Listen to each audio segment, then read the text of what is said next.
Al-Jami'ah karangan Al-Imam Ahmad bin Zain Al-Habshi.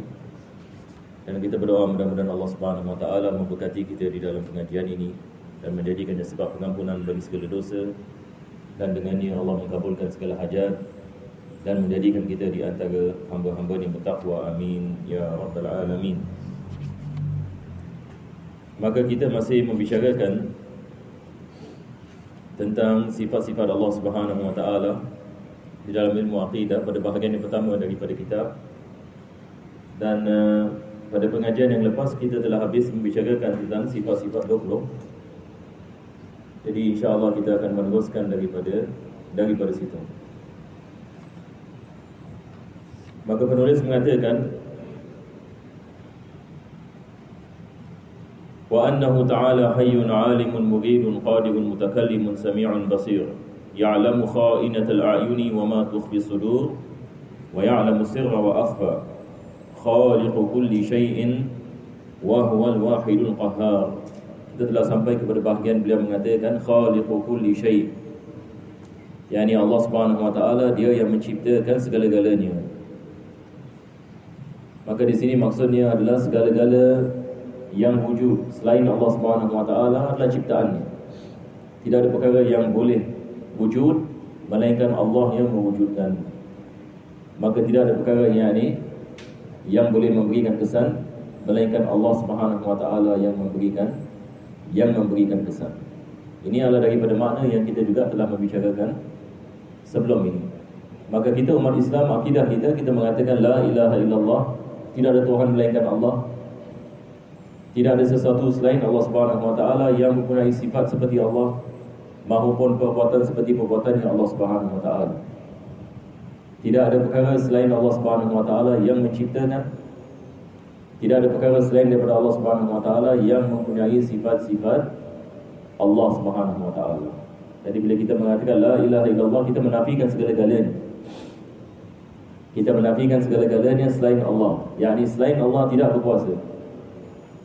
Hanya Allah ini yang maha berkuasa, maha mengetahui, maha berkehendak, maha bijaksana dan sebagainya. Maka kalimah la ilaha illallah yang dimulakan dengan penafian. Kita mengatakan tidak ada Tuhan yang melainkan Allah. Yakni secara hakikatnya tidak ada sesuatu seperti Allah Subhanahu Wa Taala. Tidak ada perkara yang mempunyai sifat ketuhanan melainkan Allah Subhanahu Wa Taala. Jadi akidah Islam ini merupakan akidah yang kukuh. Tidak ada agama seperti agama Islam. Agama Islam yang menafikan segala-galanya, yang mengatakan Allah itu satu, dan Allah yang bersifat qidam dan baqa, dan dia tidak sama dengan makhluknya, dan dia tidak memerlukan kepada selainnya, dan dia mempunyai sifat-sifat ketuhanan. Manakala selain Allah semua adalah makhluk, semua adalah ciptaan. Maka kita telah sampai kepada bahagian seterusnya. Penulis mengatakan wa annahu ta'ala ba'atha sayyidana Muhammadan 'abduhu wa rasuluhu ila jami'il khalqi li hidayatihim wa li takmili ma'ashihim wa ma'adihim. Dan bahawasanya Allah telah menghantar Nabi sallallahu alaihi wasallam, hamba-Nya dan rasulnya, kepada sekalian ciptaan, li hidayatihim, bagi hidayah mereka.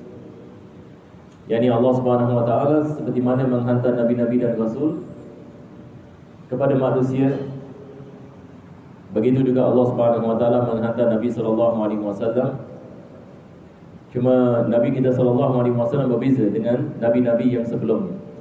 Nabi-nabi yang sebelumnya Allah Subhanahu Wa Taala menghantarkan kepada kaum masing-masing. Yani sebagai misal Allah menghantar Nabi Musa AS kepada Bani Israel dan Fir'aun, yani kaum yang tertentu. Allah menghantar Nabi Isa AS kepada Bani Israel. Allah menghantar Nabi Salih AS ini kepada Samud, Nabi Hud AS ini kepada 'Ad. Ini semua disebut dalam Al-Quran. Jadi sebelum Nabi SAW, Allah menghantar para Nabi dan Rasul kepada kaum yang tertentu. Tetapi apabila datang nabi yang lain ataupun rasul yang lain, dia membawa syariat yang lain. agak berbeza sedikit.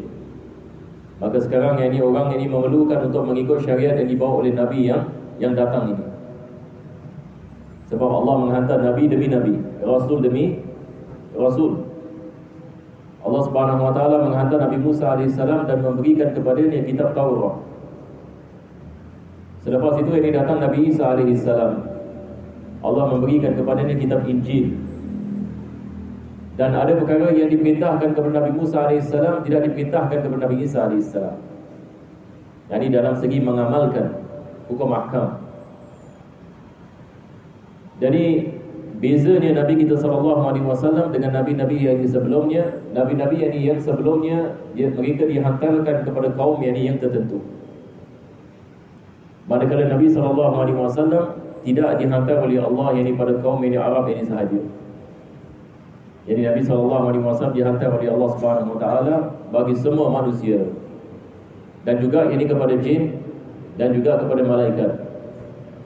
Pada sekalian yang alam, seperti mana Allah Subhanahu Wa Taala mengatakan, "Wa ma arsalnaka illa rahmatan lil alamin."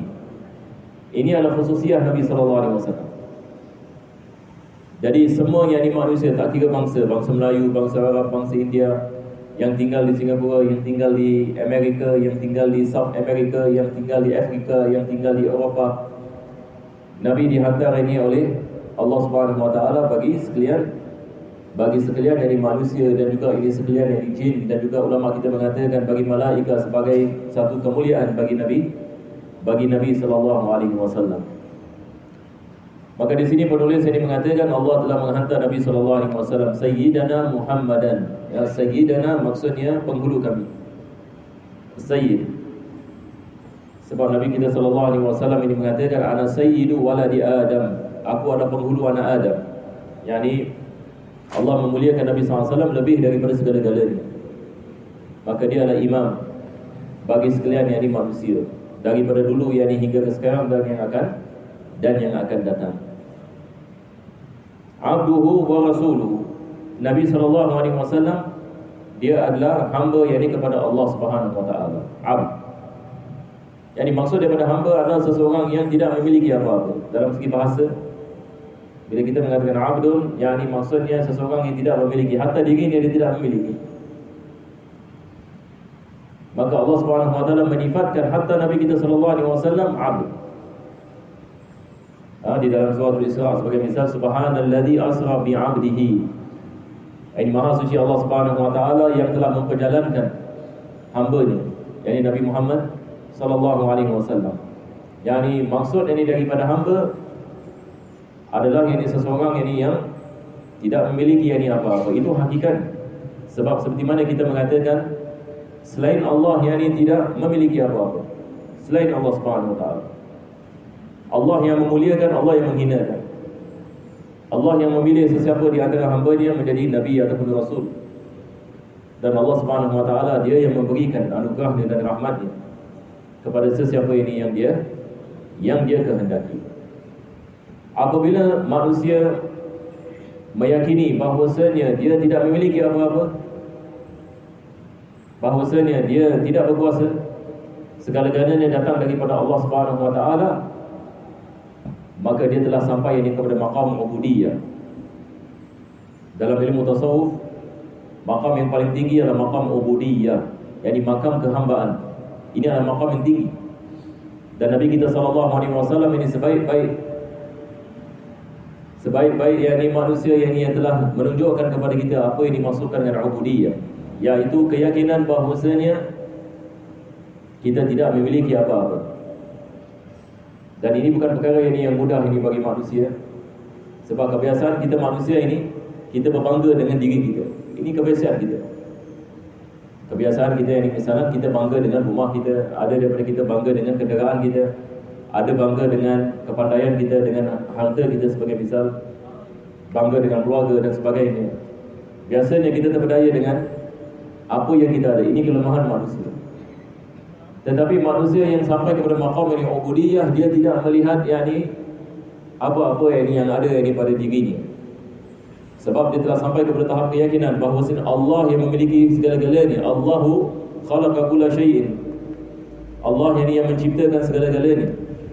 Allah yang memberikan segala-galanya. Qulillahumma malikal mulki tu'til mulka man tasha' wa tanzi'ul mulka mimman tasha'. Katakanlah, yakni ya Allah, sesungguhnya Engkau yang memberikan kerajaan kepada sesiapa yang Engkau suka, dan Engkau yang menarik kerajaan daripada sesiapa yang Engkau suka. Wa tu'izzu man tasha' wa tuzillu man tasha'. Engkau yang memuliakan, Engkau yang menghinakan. Biyadikal khair. Di sisimu segala kebaikan. Yani segala-galanya datang daripada Allah. Kemuliaan datang daripada Allah, kehinaan datang daripada Allah. Kerajaan ini datang daripada Allah. Manusia berbangga dengan kerajaan yang dia ada. Firaun berbangga dengan kerajaan. Allah yang berikan dia kerajaan. Allah menguji. Dia menyangkakan, lihat ini kepada kerajaan aku, tidak ada Tuhan melainkan aku. Firaun mengatakan, terpedaya dengan kekayaan, dengan kerajaan. Hari ini manusia sama. Ada manusia terpedaya dengan kerajaannya, terpedaya dengan statusnya, terpedaya dengan pekerjaannya, terpedaya dengan pakaiannya dan sebagainya. Tetapi Islam mengajarkan kepada kita bagaimana kita dapat mengeluarkan diri kita ini daripada terpedaya ini, supaya kita sampai ini kepada tahap ini keyakinan la ilaha illallah. Tidak ada Tuhan ini melainkan Allah. Yani hanya Allah yang memiliki segala-galanya. Selain Allah, yang ini adalah ciptaan dan pemberian. Maka Nabi SAW telah sampai ini kepada tahap ini ubudiyah yang tinggi, keyakinan. Keyakinan ini 100%, jadi yakin. Ainul yakin dengan haqqul yakin. Akan yani sifat-sifat ini Allah Subhanahu wa taala dan kewujudan ini Allah Subhanahu wa taala, keyakinan ini atas hakikat dari segala perkara. Maka Allah Subhanahu wa taala menyifatkan Nabi sebagai abd. Subhanalladzi asra bi 'abdihi. Jadi ini adalah maqam yang tinggi. Sebab di sini penulis mengatakan wa annahu ta'ala ba'atsa sayyidana Muhammadan 'abduhu wa rasuluhu ila jami'il khalq. Abduhu wa rasuluhu. Nabi SAW hamba Allah dan Rasul. Rasul adalah seorang yang dihantar. Asal dari perkataan Rasul adalah seseorang yang dihantar. Allah Subhanahu wa taala menghantar Rasul yakni kepada kaum. Kita ada beza di antara Rasul dengan Nabi. Bezanya adalah Rasul ini dihantar. Kalau Nabi, dia tidak diperintahkan untuk tabligh. Tetapi Rasul ini dia dihantar dan diperintahkan untuk menyampaikan kepada kaum. Maka Nabi kita SAW, dia adalah Nabi dan Rasul. Sebab tiap-tiap ini Rasul adalah Nabi. Maka Rasul ini lebih tinggi ini daripada Nabi, mengikut kepada pendapat mu'tamad dalam akidah, dalam madhab. Yang mana yang lebih mulia, Rasul ini ataupun Nabi? Kebanyakan dari ulama kita mengatakan Rasul yang ini lebih mulia. Jadi dalam segi apa kita mengatakan maqam di sisi Allah Subhanahu wa taala. Maka Nabi dihantar ila jami'il khalqi, kepada semua yang ini ciptaan, li hidayatihim. Ini daripada hikmah Allah menghantar nabi-nabi dan rasul. Daripada hikmah Allah menghantar nabi dan rasul untuk hidayah. Sebab manusia ini hanya dengan menggunakan akal mereka tidak akan faham ini siapa Tuhan mereka. Tidak akan faham ini apa halal dan haram. Bagaimana manusia ini dapat beriman dan dapat beramal saleh kalau sekiranya tidak ada nabi dan rasul yang diutuskan kepada mereka? Manusia akan hidup dalam kesesatan. Manusia mungkin sembah berhala, sembah yang di batu dan sebagainya. Maka Allah Subhanahu wa taala menghantar nabi dan rasul kepada manusia, mengingatkan kepada mereka tentang Allah dan agama, bahawa Tuhan mereka adalah Allah, dan diwajibkan mereka melaksanakan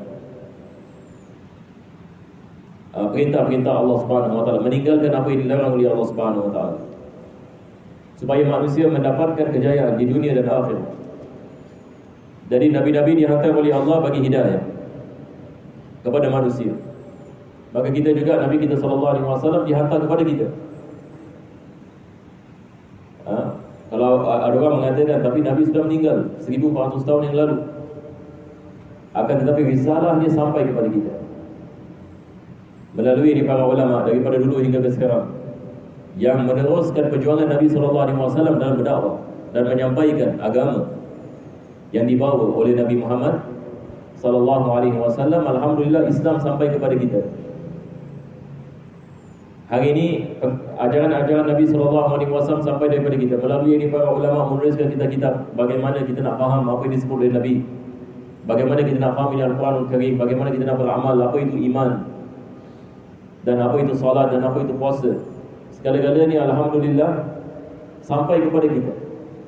Ini adalah nikmat yang besar, hidayah daripada Allah SWT. Maka apa yang wajib ini bagi kita untuk kita mempelajari apa itu iman, apa itu kewajipan kita sebagai seorang Muslim, bagaimana kita nak mengamal, apakah perkara yang diharamkan.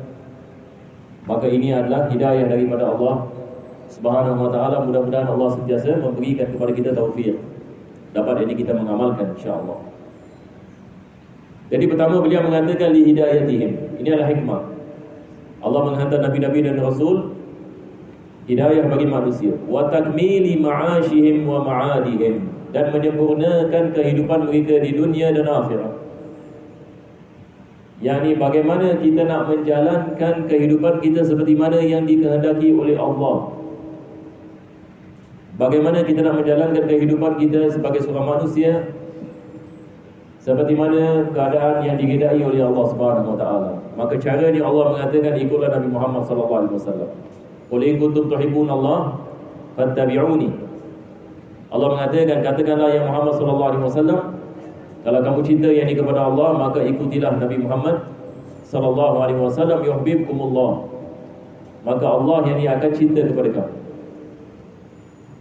Maka Nabi kita sallallahu alaihi wasallam dihantar oleh Allah Subhanahu wa taala, dan dia menunjukkan kepada kita bagaimana apa itu akhlak, apa itu iman, apa itu amal, apa itu zikr, apa itu bacaan ini Al-Quran Karim, bagaimana nak membacanya, bagaimana nak ingat kepada Allah, apa nak buat bila bangun tidur, apa nak buat bila masuk tandas, keluar tandas, bagaimana nak bercampur dengan manusia, bagaimana kita berdoa kepada Allah Subhanahu wa taala. Segala-galanya ditunjukkan oleh Nabi sallallahu alaihi wasallam. Maka ini semua menyempurnakan kehidupan manusia di dunia, dan insya-Allah dengan dia manusia akan mendapatkan kejayaan yakni di akhirat.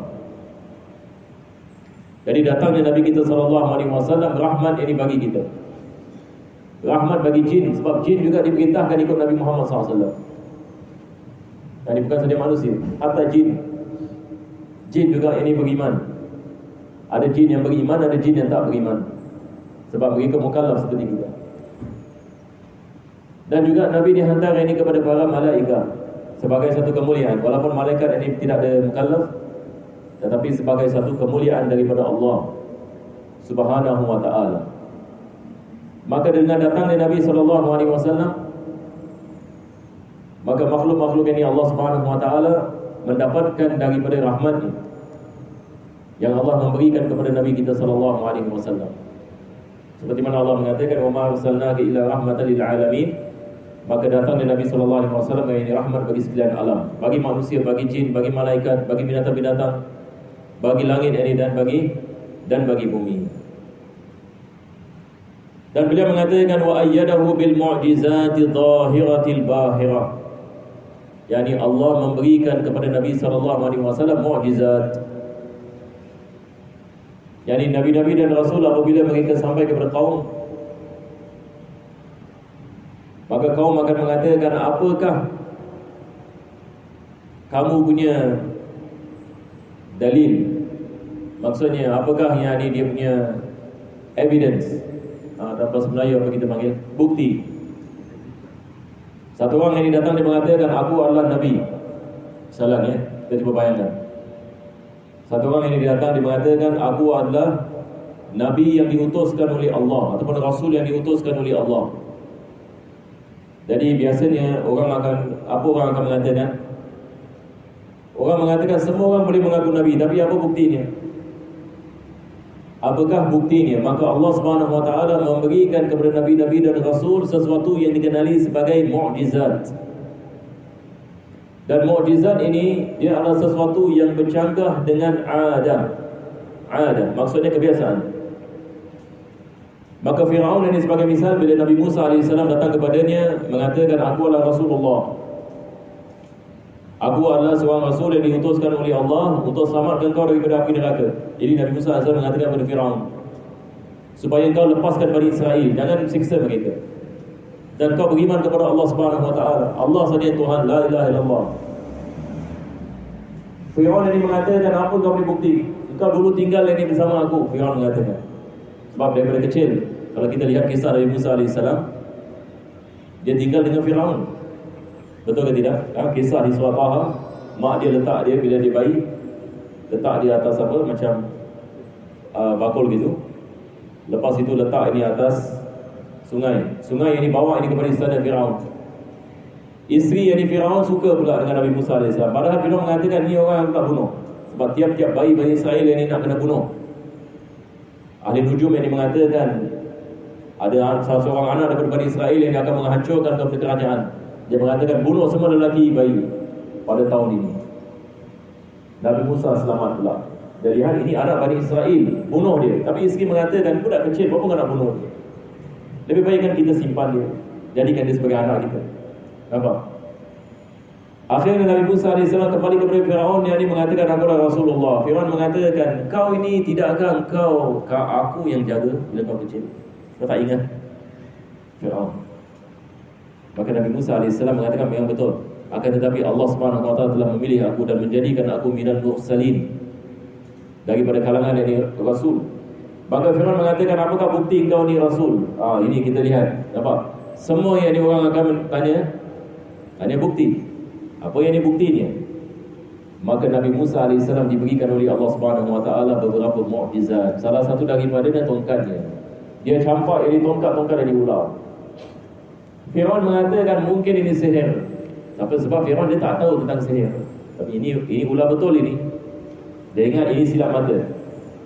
Dia mengatakan, aku akan datangkan dari ahli sihir kepada kau. Lihat siapa boleh benar. Dia datangkan ahli sihir, apa jadi? Kita pendekkan kisah. Ahli sihir pun campak tongkat mereka. Tapi apabila Nabi Musa AS yang mencampak jadi tongkatnya, ular itu menelan semua tongkat. Sebab ahli sihir menggunakan silap mata. Dia lihat ini ular betul. Ini bukan silap mata ini. Ini betul-betul jadi ular. Ahli sihir beriman kepada Nabi Musa AS. Sebab ini mereka faham, ini mukjizat. Ini adalah perkara luar biasa. Dia tak sama dengan sihir. Dia bukan sihir. Dia bukan silap mata. Dia adalah perkara yang betul-betul. Perkara yang betul-betul yang berlaku. Jadi mukjizat yang diberikan oleh Allah kepada Nabi dan Rasul adalah sesuatu yang kuat, sesuatu yang besar. Bukan ini sesuatu yang remeh. Yang mana menjadi bukti bahawasanya mereka adalah Rasulullah. Maka Nabi SAW juga Allah memberikan mukjizat. Orang kafir Quraisy mengatakan, ya Muhammad, kalau kau betul-betul Nabi, belahkanlah bagi bulan. Kalau orang biasa boleh ke belah bulan? Nak pergi bulan pun tak boleh, susah ya. Ini zaman ini 1400 tahun yang lalu. Kalau kau betul-betul jadi Nabi, belah bulan. Nabi SAW berdoa ini kepada Allah, ya Allah, belahkanlah bulan ini. Bulan terbelah. Bulan ini terbelah bukan begitu sahaja. Orang mungkin mengatakan, ini silap mata. Tapi bulan ini terbelah, dia berbeza sedikit. Dia terbelah, lepas tu dia jatuh ke bumi. Dia dah terbelah, dia jatuh ke bumi. Mereka lihat yang ini bulan dengan mata kepala mereka sendiri. Sebab bulan itu betul-betul berada yang ini di atas bukit. Mereka lihat bulan dengan mata kepala mereka sendiri. Ini bukan sihir. Ini bukan yang ini silap mata. Bulan yang ini betul-betul yang ini terbelah. Ini adalah mukjizat. Sebahagian daripada mereka beriman, sebahagian daripada mereka tidak mau beriman.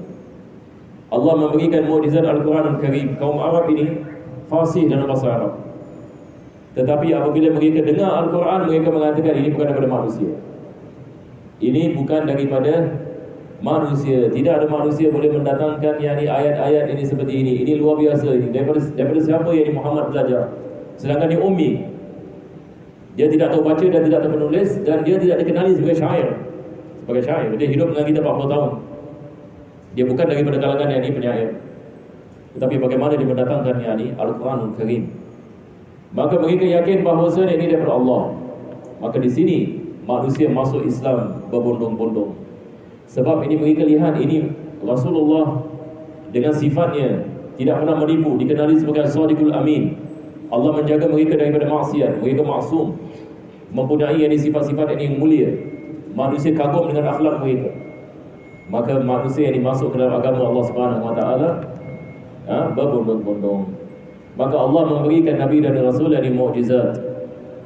Dan ini adalah daripada tanda bukti bahawasanya mereka dihantar oleh Allah Subhanahu wa taala dan bukan sahaja dakwaan. Sebab dakwaan ini ramai juga orang yang buat dakwaan. Musailamah al-Kadzdzab juga mendakwa dia seorang nabi. Jadi orang datang kepadanya mengatakan, Musailamah, Muhammad sallallahu alaihi wasallam banyak mukjizat, kau apa ada mukjizat? Jadi dia pun fikir, dia mengatakan betul juga ya. Aku tak kena fikir sesuatu yang ni. Mukjizat dia mengatakan, baiklah. Aku apabila ludah kepada perigi, air dia akan naik. Jadi mereka mengatakan di sini kita ada perigi, kita ada kemarau sekarang. Jadi boleh tak kau ludah ini kepada perigi ini supaya kita mendapat ini air yang banyak daripada perigi. Maka apabila dia ludah ini perigi ini, air terus jadi kering. Jadi mereka lihat ini ada masalah sikit ni, bagaimana ini? Orang ini mendakwa ini Nabi. Baik-baik ini air naik, air terus habis. Satu orang yang buta datang kepada dia, dikatakan kepada Musailamah, Muhammad sallallahu alaihi wasallam pernah satu kali orang buta datang, dia tiup dia mata, terus celip. Datang satu orang ini, dia bukan buta, dia rabun sikit. Dia mengatakan, anak aku yang ini sakit, dia ada mata dia macam sakit sikit. Boleh tak kau baca sesuatu? Dan tiup ini kepada mata dia. Maka dia pun yang ini baca sesuatu dan dia meniup, terus buta terus budak. Ini kisah betul. Jadi kalau kita baca tentang Musailamah al-Kadzdzab, ini daripada perkara. Ini ulama kita mengatakan ihana. Kita ada mukjizat, kita ada ihana. Ihana maksudnya ada sebagian orang Allah kita mengatakan menghinakan mereka. Jadi mereka mendakwa sesuatu, Allah menghinakan mereka. Begitu juga kita lihat selepas Musailamah juga ramai orang yang mendakwa Nabi. Ramai orang. Salah satu daripada ini adalah Ghulam ini Mirza Ahmad, yang di India. Dia mendakwa yang di dirinya, yang di Nabi, dan juga yang di Nabi Isa AS. Ini perkara yang sangat yang luar biasa, pelik bin ajaib. Sebab Nabi Isa AS yang di Bani Israel. Nabi Isa AS ini asal yang daripada Bani Israel, tapi orang ini yang di India. Dan begitu juga tiap-tiap Nabi Allah Subhanahu Wa Taala menghantar dengan bahasa kaum, tapi dia mendakwa yang dia mendapat wahyu yang dalam bahasa Arab. Jadi ala kulli hal yang banyak yang perkara yang bercanggah, dan dengan mudah yang ulama-ulama kita dan orang Islam dapat mengetahui sama ada orang ini betul ke tidak betul. Tapi itu pun yang ada orang ini yang jahil, mungkin dia terpengaruh yang dengan yang fahaman-fahaman ini, golongan ini seperti ini. Kita berdoa kepada Allah Subhanahu Wa Taala, mudah-mudahan Allah menjaga kita di dunia dan akhirat dan menjadikan kita insya-Allah daripada mereka-mereka yang mengikuti jejak langkah Nabi kita sallallahu alaihi wasallam. Mudah-mudahan Allah matikan kita dengan husnul khatimah dan membangkitkan kita bersama Nabi Muhammad sallallahu alaihi wasallam di akhir nanti, amin ya rabbal alamin. Nampaknya hari ini lama sikit ya. Kita punya kelas zuhur saya pun dah belajar. Sallallahu ala sayyidina Muhammadin wa ala alihi wasallam. Alhamdulillah rabbil alamin. Taqabbalallahu minkum.